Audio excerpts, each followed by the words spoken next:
Los vampiros son seres que han acompañado a la humanidad desde hace más de 500 años. Estos han sido reinventados en más de una ocasión, pero a pesar del paso del tiempo, ellos siguen teniendo una aura misteriosa. Son tan enigmáticos como encantadores. Hoy en día aún hay cierto grado de temor por parte del inconsciente colectivo hacia estos personajes sedientos de sangre. Acompáñame durante esta saga de 3 videos para descubrir los misterios que rodean a este ser. Antes de empezar con el video, quiero agradecer a GC Hernández, creador original de este iceberg, y al grupo La Sociedad Oculta del Iceberg Posting, link del grupo en los comentarios, recordándoles que esta saga de videos es con el único fin de entretener y dar a conocer el mito del vampirismo y la historia que lo rodea. Se harán pequeñas modificaciones en la estructura de este iceberg para una mejor experiencia narrativa. Espero lo disfruten. En la antigüedad, cuando se tenía la sospecha de que alguien era un vampiro, desenterraban su tumba con la intención de clavar una estaca de espino blanco en la boca del estómago, hasta que ésta llegaba a una superficie. Esto se hacía con la intención de que el vampiro estuviera inmóvil y por ende no pudiera levantarse para atormentar a los pobladores de la localidad. Otra costumbre era la de voltear el cuerpo del supuesto vampiro para clavarlo boca abajo, obligándolo a escarbar, con la intención de que éste llegara al infierno para recibir el castigo eterno. El espino blanco es el mismo tipo de árbol con el que se hizo la corona de espinas y la cruz que Jesús cargó al momento de su crucifixión. En el catolicismo el agua representa a Cristo, pues Cristo se definió a sí mismo como el agua viva. También él decidió ser bautizado con agua. Por lo tanto, el hecho de atacar a un vampiro utilizando esta herramienta celestial es como utilizar a Cristo para desterrar a aquel ser maligno. Hasta cierto punto podemos decir que el agua bendita es un escudo de protección, más 50 puntos de salud en el RPG de la vida. Todos, o al menos la gran mayoría, conocemos la historia de Adán y Eva, y no solo por el contexto religioso, pues esta historia ha sido recreada, satirizada y mostrada en series, libros y películas en más de una ocasión. Pero, ¿y si te dijera que Eva no fue la primera mujer?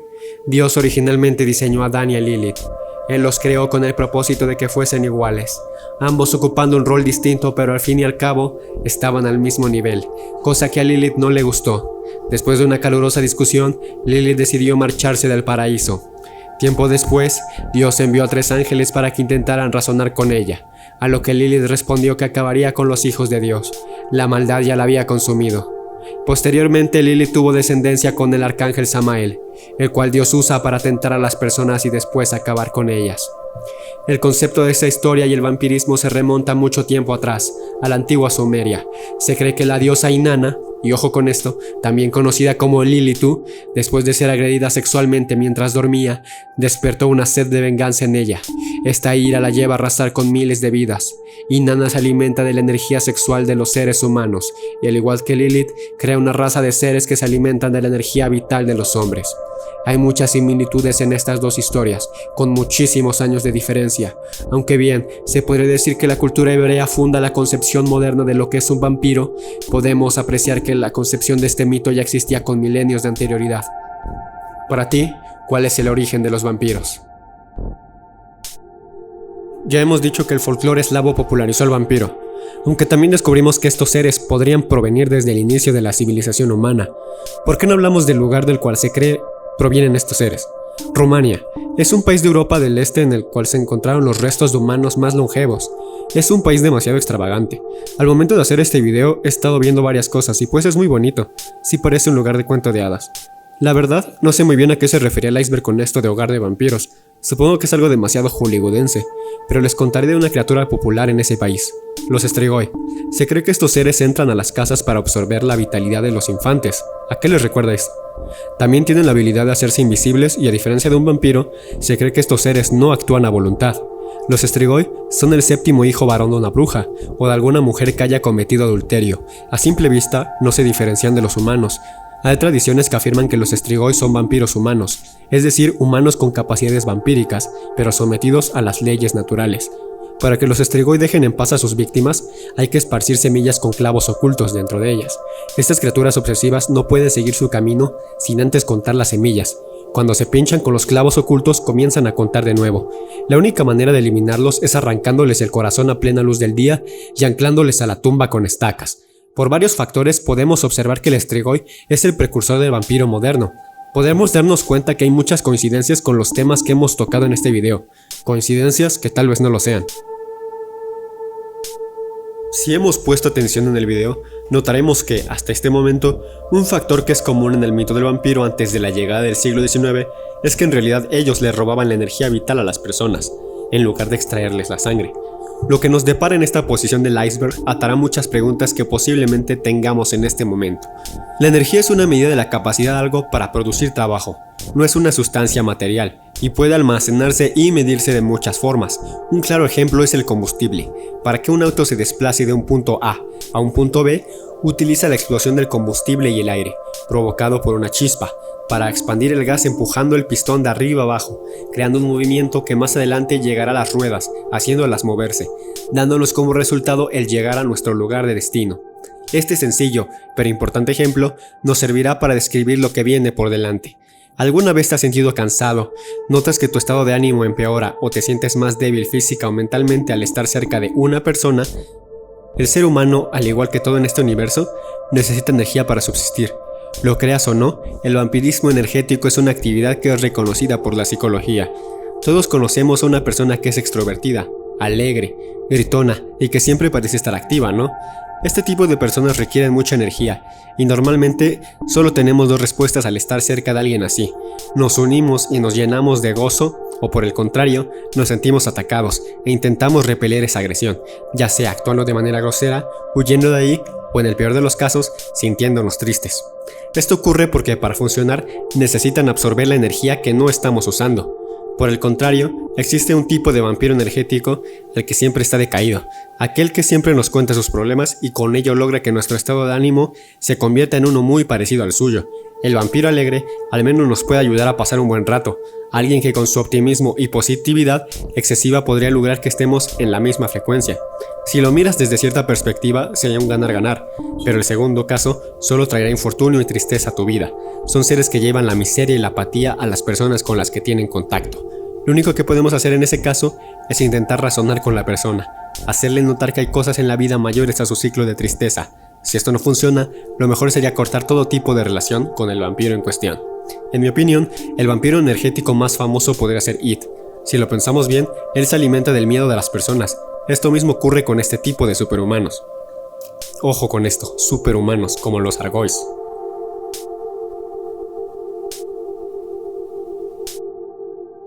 Tomando un poco el concepto de la novela de Drácula, notaremos que en algún punto de ella, el personaje de Van Helsing dice: no proyecta sombra ni refleja en los espejos. Esto se debe a que en la antigüedad se pensaba que los vampiros, Argois, eran translúcidos. En mi opinión, esto se confirma debido a que una de las características que mencionamos hace unos instantes es que podían hacerse invisibles a voluntad. Esta fobia también es proveniente de la novela de Bram Stoker, aplicando cambios culturales también aquí, pues desde Grecia, pasando por la antigua Roma, hasta llegar a la Edad Media, se creía que tener espejos en la misma casa que un muerto produciría desgracias, desde la muerte de un ser querido hasta la transmutación del muerto en un vampiro.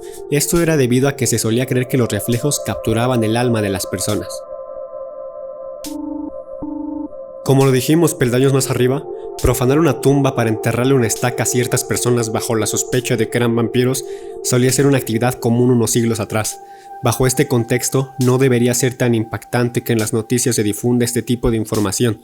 Lo que estás viendo en este momento son fragmentos de casos verídicos.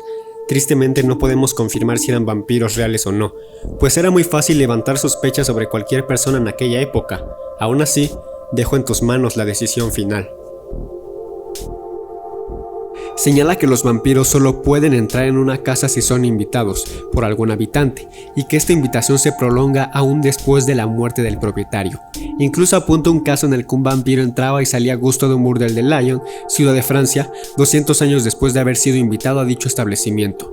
En un ensayo alemán titulado Wie man einen Vampir einladet, que significa cómo invitar a un vampiro, espero haberlo pronunciado de manera decente, el cual fue escrito en el siglo XVIII, asegura que los vampiros no pueden entrar en una casa si no son invitados, pero sí deben hacerlo en un establecimiento público. Los vampiros pueden entrar en edificios públicos como bibliotecas, tiendas, letrinas, etc., sin necesidad de ser invitados. El anfitrión no necesita saber que está invitando a un vampiro. El anfitrión debe de ser un residente de la casa, no necesariamente el dueño de la propiedad. La invitación no puede retirarse sin el debido ritual. El vampiro, mientras dura la invitación, puede entrar en la casa a través de puertas, ventanas y otras aberturas menos ortodoxas. Si un vampiro intenta entrar a una casa sin invitación, un muro energético se lo impide. Los vampiros no necesitan invitaciones para entrar en hoteles y otras casas de hospedaje. Los vampiros pueden entrar en casas abandonadas. Los vampiros pueden entrar en la casa de otros vampiros sin ser invitados. Las habitaciones privadas, dormitorios, son consideradas como residencia, de modo que si alguien invita a un vampiro a entrar en su cuarto, este no podrá recorrer el resto de la casa. Si nos enfocamos únicamente en la leyenda, vemos que los vampiros están sujetos a toda clase de prohibiciones. No solo en la de entrar en una casa, podemos ver que el conde Drácula viajaba con bultos llenos de tierra putrefacta. Esto es debido a que no pueden dormir fuera de su tierra natal. Las leyes del mito siguen una lógica. Muchas veces esa lógica se nos escapa, pero ahí está. Incluso en las leyendas más extrañas existe una razón para las prohibiciones y libertades de los seres sobrenaturales. Los vampiros, entes sobrenaturales por excelencia, no están libres de estos condicionamientos. Su mítica existencia barre con las leyes naturales, pero despierta otras reglas que a los hombres nos parecen absurdas. Una extravagante creencia de los Balcanes. Allí los vampiros no solo necesitan una invitación para entrar en una casa, sino otra para abandonarla. En este video nos hemos encargado de romper ese velo de misticismo sobre los vampiros, y no me malentiendan, el vampiro como ente oscuro y enigmático me encanta, por eso estoy haciendo este video, pero creo que todos deberíamos saber de dónde proviene el mito y las distintas perspectivas que se tienen de este. Pero, ¿qué pasaría si en realidad el vampiro surgió a causa de una serie de malentendidos? Cosas que estaban fuera de la comprensión social de la gente hace unos cuantos siglos. La porfiria es un grupo de trastornos que se originan por una acumulación de sustancias químicas naturales que producen porfirina en distintos tejidos como la piel, la sangre, hueso, además de heces y orina. Las porfirinas son esenciales para la función de la hemoglobina, proteína presente en los glóbulos rojos que se une a la porfirina, fija el hierro y transporta oxígeno tanto a los órganos como a los tejidos. Altos niveles de porfirinas pueden causar problemas significativos.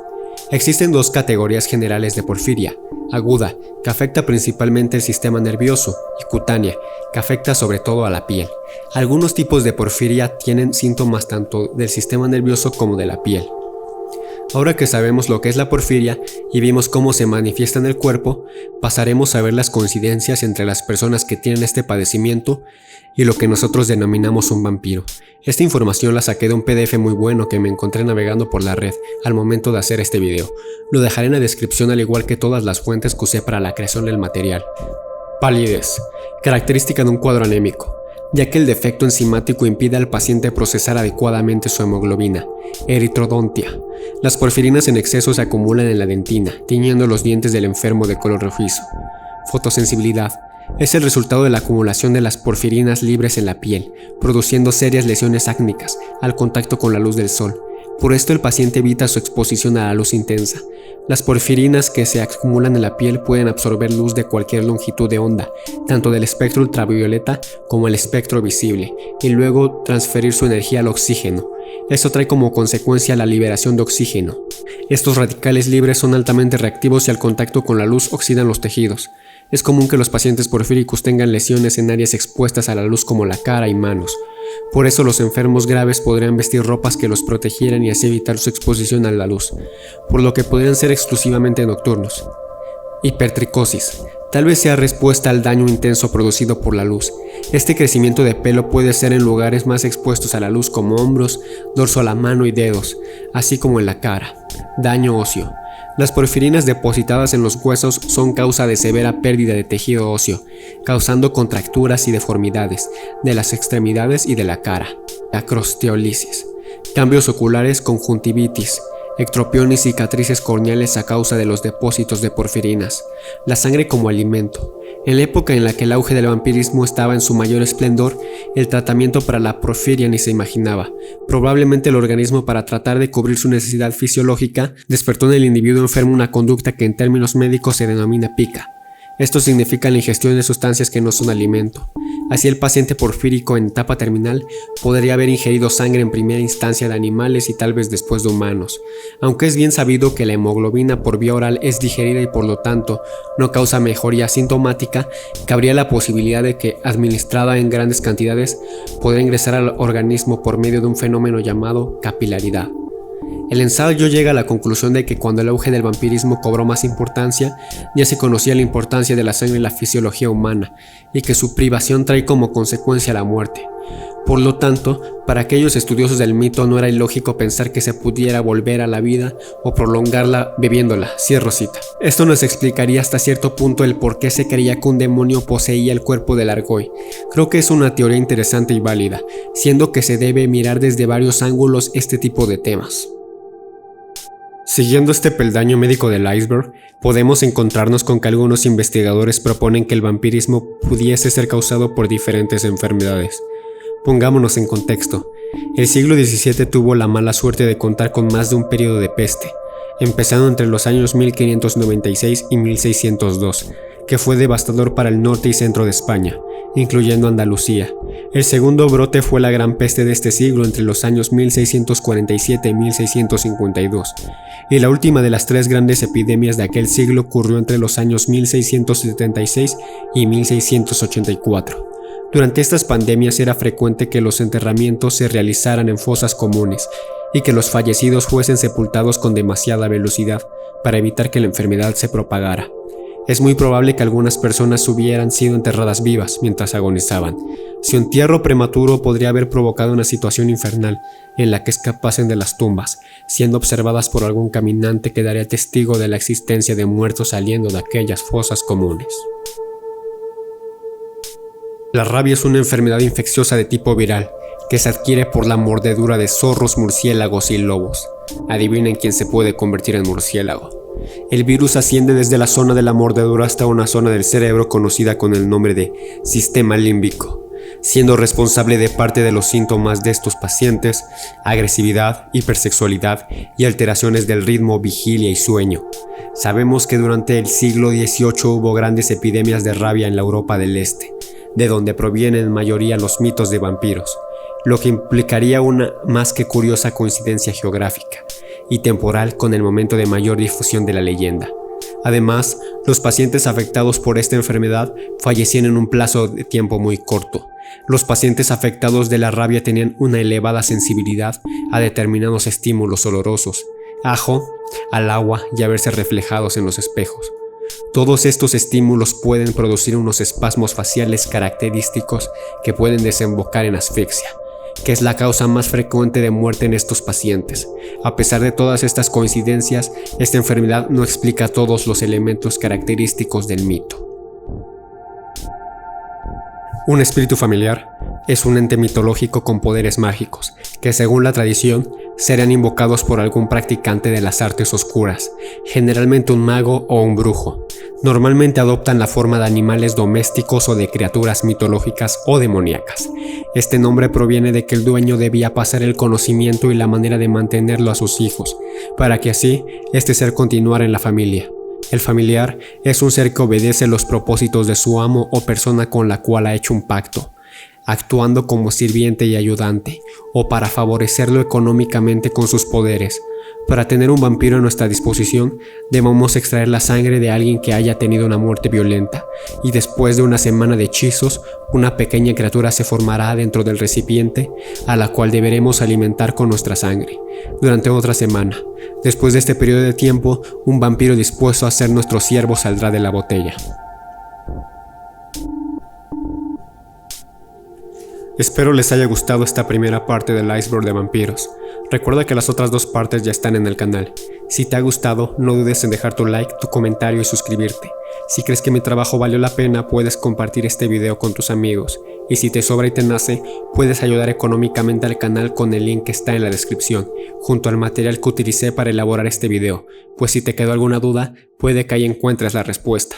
Nuevamente agradezco a Jesse Hernández por crear el iceberg y me despido, pero no sin antes preguntarte, ¿cuál fue la teoría que más te gustó? Y si crees que hoy en día pueden existir este tipo de criaturas, conviviendo y socializando con nosotros.